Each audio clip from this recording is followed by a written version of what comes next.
लाडक्या गणपती बाप्पाच्या आगमनासाठी अवघे काही दिवस जे आहे ते शिल्लक आहे आणि त्याच पार्श्वभूमीवर पुणेकरांनी जोरदार तयारी जी आहे ती सुरू केलेली आपल्याला पाहायला मिळते। खरं तर आज सुट्टीचं औचित्य साधून मोठ्या संख्येनं पुणेकर जे आहेत ते खरेदीसाठी रस्त्यावर उतरलेले आपल्याला पाहायला मिळतात। मी आत्ता उभा आहे पुण्यातील मंडई परिसरात आणि या ठिकाणी जर आपण पाहिलं तर रस्त्याच्या दुतर्फा आपल्याला तोबा गर्दी अशी नागरिकांची पुणेकरांची पाहायला मिळते। खरं तर या मंडई परिसरात विविध प्रकारचे सजावटीचं सामान असेल किंवा पूजेचं साहित्य असेल हे सर्व सामान मिळत असतं आणि तेच खरेदी करण्यासाठी आता मोठ्या प्रमाणावर पुणेकर जे आहेत ते घराच्या बाहेर आपल्याला पाहायला मिळतात आणि त्याचमुळे रस्त्याच्या दुतर्फा अशी गर्दी जी आहे ती नागरिकांनी केलेले पाहायला मिळते। आई बाबा होण्याचे स्वप्न अजून पूर्ण झाले नाहीत का? आई बाबा होण्याचे तुमचे स्वप्न पूर्ण करा अपोलो फर्टिलिटीद्वारे। मोफत सल्ल्यांसाठी कॉल करा 9953420359। आपल्याला प्रत्येकाच्या हातात जवळपास सजावटीसाठी लागणारं साहित्य जे आहे ते पाहायला मिळते। मखर असेल किंवा इतर जे सजावटीसाठी लागणारं साहित्य आहे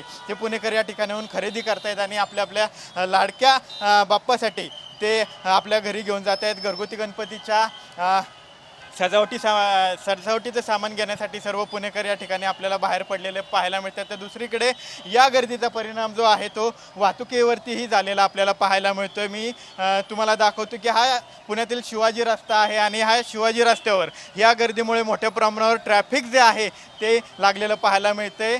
दगडूशेठ पुण्यातील दगडूशेठ गणपतीचं मंदिर ते जवळपास शनिवारवाड्यापर्यंत लांबच लांब वाहनांच्या रांगा ज्या आहेत त्या या ठिकाणी लागलेल्या पाहायला मिळतात। खरं तर समोरच आपण पाहतो की श्रीमंत दगडूशेठ हलवाई गणपतीचं मंदिर आहे आणि त्या ठिकाणी सुद्धा या ठिकाणी खरेदीसाठी आलेल्या नागरिकांनी दर्शनासाठी गर्दी केलेली आपल्याला पाहायला मिळते। तर दुसरीकडे ज्या ठिकाणी गणपतीमध्ये श्रीमंत दगडूशेठ हलवाई गणपती बाप्पा विराजमान होतात त्या गणपतीच्या देखाव्याचं सुद्धा काम जे आहे ते सुरू आहे। आपण पाहिलं तर श्री काशी विश्वनाथ ज्योतिर्लिंगाचा देखावा जो आहे तो यावर्षी खरं तर दगडूशेठ हलवाई गणपतीकडून करण्यात येतोय आणि त्याचं जवळपास काम पूर्ण झालेलं आहे आणि ते सुद्धा देखावा जो आहे तो आपल्या मोबाईल कॅमेरामध्ये खरं तर आलेले नागरिक जे आहेत ते आत्ताच टिपून घेताना आपल्याला पाहायला मिळतात आणि रस्त्याच्या दुतर्फा जी आहे ती गर्दीसुद्धा आपल्याला नागरिकांनी केलेली पाहायला मिळते। त्यामुळे एकूणच पुणेकरांनी लाडक्या बाप्पाच्या आगमनासाठी जोरदार तयारी जी आहे ती सुरू केलेली पाहायला मिळते आणि त्याच पार्श्वभूमीवर आता पुण्याच्या रस्त्यावर आपल्याला ही गर्दी जी आहे ती पाहायला मिळते। कॅमेरा पर्सन अभिजित पिसेसह विनय जगताप, TV9 मराठी, पुणे।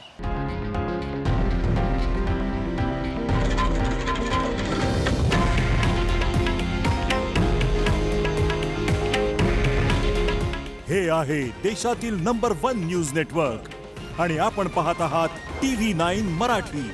काळजी तुमची, हित महाराष्ट्राचं।